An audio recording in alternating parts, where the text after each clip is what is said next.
What we're looking at here is some schematics relevant to my work with calendrics.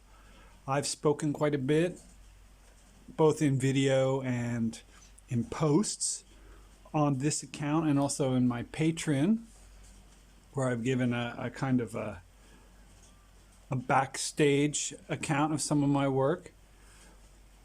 I've spoken quite a bit about the calendars that I use and how I've developed them.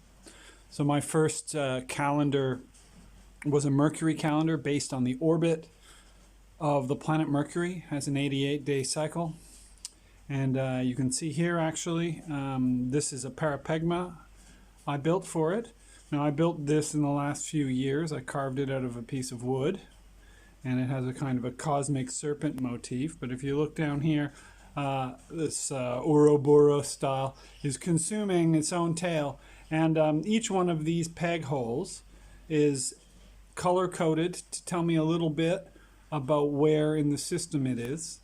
And I note that today is the 19th day. So if I look here, this blue one, well, I know that's going to be 15th, 16th, 17th, 18th. That was yesterday. So then I'll move this peg to the 19th to track the Mercury cycle. And the Mercury cycle comes with a set of questions as well as a run through the trumps. With 88 days, there are either 4 runs of 22 days or 1 run of 22 groups of 4 days. And you can see actually that I have set that up too. So this would be the world, this would be judgment, this would be the sun, and so on. And this is a nice little elegant system that I developed for path working in and around 2003. December 19th, 2003, when Mercury crossed the North Node, I set this into motion. Now, I built many calendars since then. In fact, calendars for the entire solar system. This is a prototype that I developed that actually tracks everything. So you've got Mercury here, which is a function of 11 and 8. You've got Venus here with a order 7 triangle of 28 days. So 28 times 8 is 224, which is Venus. Venus's orbital period, 224.7. And I've got various different, you see this Kabbalistic tree of life, various different ways of tracking different planets. Mars, Saturn, Jupiter, Uranus, and so on. This is a little bit over elaborate, so I don't use this so much, but it was a way that I worked through a peg system for this polycalendrical magical system, basically. Finally, this is one's under work, and this one's both simpler and more elegant. Sometimes complexity is not really the key. So this one is the parapegma for the Faery dog calendar, and really what I'm doing now is in honor of the fact that the Faery dog calendar has its year 1, day 1 tomorrow. That's August 20th, 2020. And the reason for this is that the Faery dog calendar is keyed to the heliacal rising of Sirius. What does that mean?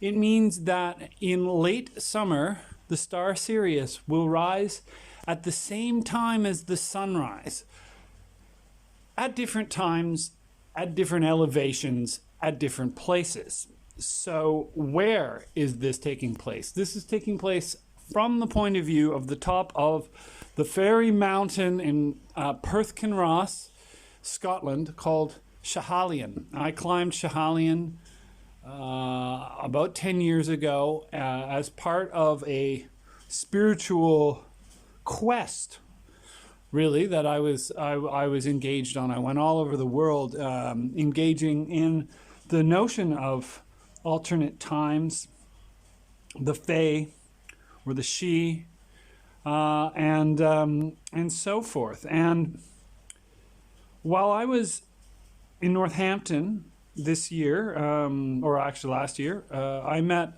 Dr. Scott Jeffrey, Jeffries, who, among other things, has an interest in magic. And between the two of us, he said, "You know what? I'd like to fund a calendar." So, okay, I'd never been patroned to make a calendar before, but I decided to. And what I produced for Dr. Jeffries is actually this parapegma and a kit that I'll be sending to him. But the process of developing this was the building of the design of the Fairy Dog calendar, and I have announced it a little bit.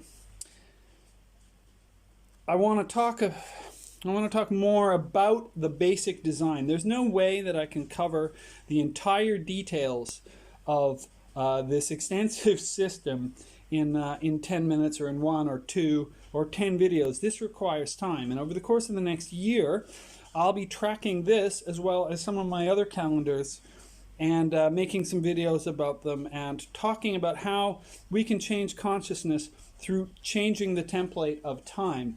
And if we map the template of time onto the solar system, we are achieving what Hermes Trismegistus would have called the microcosm and the macrocosm, as above, so below. And this actually goes all the way back to Plato and the Timaeus, where he suggested imitating the movements of the planets was the path to spiritual awakening, an attunement. So the Fairy Dog, what is it? It is a 365-day calendar that is divided into 5 seasons.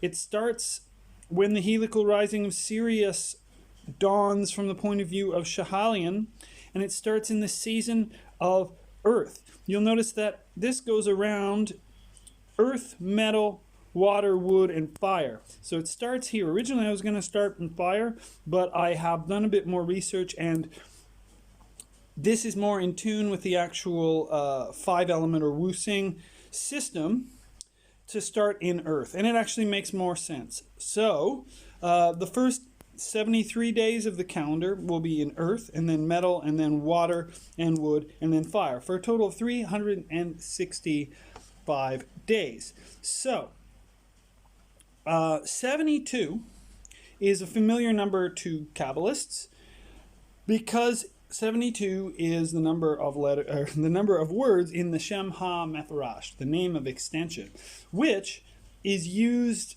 extensively within the Solomonic tradition as a way of summoning angels and of binding or encountering demons, or daemons, if you like. So there is a kind of a dualism in the Solomonic tradition of our virtuous and vice-ridden natures, and a harmonization of the two. So it's really about becoming a whole person. It is not demon worship, and it is also not slavish fundamentalism. It's a kind of humanistic relation of our shall we say, our highest intentions and the raw material that we need to shape in order to bring those intentions into fruition. And Solomon's story is about self-actualization. And this calendar is about self and social actualization, because the self isn't actualized alone. It's a question of company. So, all right, let's have a little bit of a closer look, and then I'll show more in another video. But remember that the seasons, starting in Earth, ending in fire, I've given them names and meanings. So we've got the season of the preserving earth, the season of the fighting metals, the season of the flowing waters, the season of the flourishing forests, and the season of the creative fire. So this is the overall regular year template. Join me in the next video and we'll go into deeper detail.